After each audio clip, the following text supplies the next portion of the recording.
pahinga muna tayo sa luto, tropa. Dahil mga Filipino foods muna yung babanatan natin dito sa buffet. Nakakainan natin. Let's go!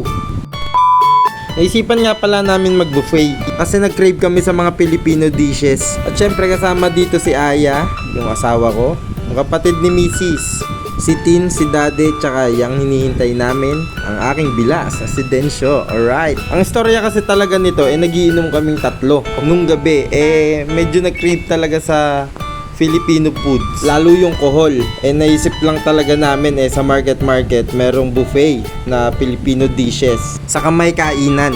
Kaya nag-go kami. Alam nyo naman yung mga nabubuong usapan pag nagiinuman. Alright. Tapos mag-geng-geng pa tayo sa forma natin, tropa. Alright. Gago! Kaya ayan, palapit na kami sa kamay kainan, tropa, dito sa market. Then yung pagpasok natin na yan, medyo naamoy ko na yung mga babanatan natin dito. Medyo nagpa-after lunch na nga rin pala kami ng punta dito, tropa, para medyo walang tao, kaso marami pa rin talagang tao Pero kahit maraming tao, pwesto pa rin tayo dito, tropa. Hindi makakaligtas sa atin yung mga Filipino dishes na yan. At syempre, dahil mga Filipino foods to, mangunguna dito yung sandamakmak na Shanghai. Hindi mawawala yan, isa yan sa mga sinasyaro ng Pilipino. Meron din dyang lechon kawali, yan, pakbet, dinuguan, yan, bopis, puro quality goods, tropa.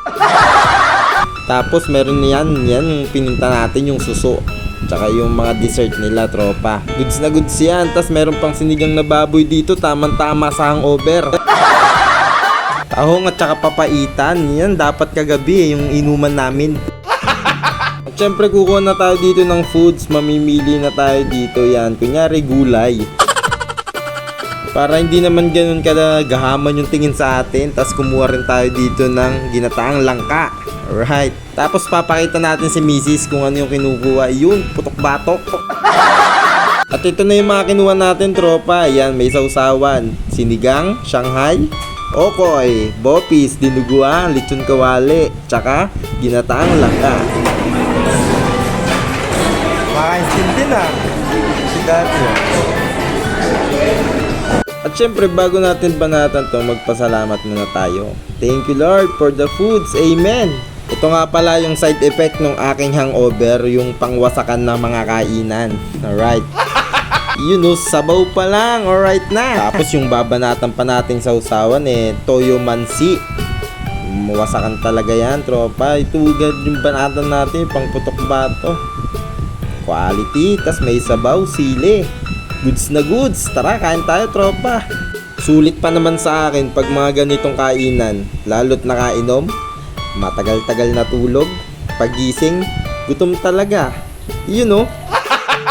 Pero sa totoo lang sobrang napaka-goods ng mga pagkain dito, tropa. Napakalasa. Tsaka sulit na sulit yung 499 mo dito. O almost 500 na. Pero kung makapal yung mukha mo, kunin mo yung sukling piso. Ang masasabi lang natin dito quality goods. Alright. After lang ng ilang minuto yan na yung mga nabanatan natin, tropa. Nakatatlong plato lang rin naman tayo. Tapos kukuha na tayo dito ng dessert. Nanatan ko nga palang dessert dito ginataang halo-halo yan, tropa. Kaya first bite na natin to. Yun, tamang-tama, pampawala ng umay. Ito nga pala yung mga dessert nila dito mga pang Pilipino. Pero kung maghanap kayo ng ibang dessert pumunta kayo sa Vikings. Gago! At ang technique nga pala dito sa buffet para masulit nyo magbawas din kayo. O diba nakapag 4th round pa tayo dito, alright? At ito ang ngiting busog, tropa. At ayan, busog na rin, tropa. Goods na goods. Sulit na sulit, wala nang tao sa likod. Wala din kasing time limit dito, kaya goods na goods talaga yung 499 mo. At tignan mo naman yung kaha ko, halos di na naman ako makatayo. Sa tingin ko halos laman ng tiyan ko sinigang, lechon kawali, tsaka kanin. Tapos konting tayo-tayo lang kami dito sa labas, tropa. Medyo nagpapababa ng kinain. Kasi meron pa kaming pupuntahan. Yun na yung susunod kong vlog. O siya, salamat sa panunod, tropa. Pa-follow ako ng page para updated ka sa mga susunod nating babanatan. O siya, salamat sa panunod. Paalam, bye bye.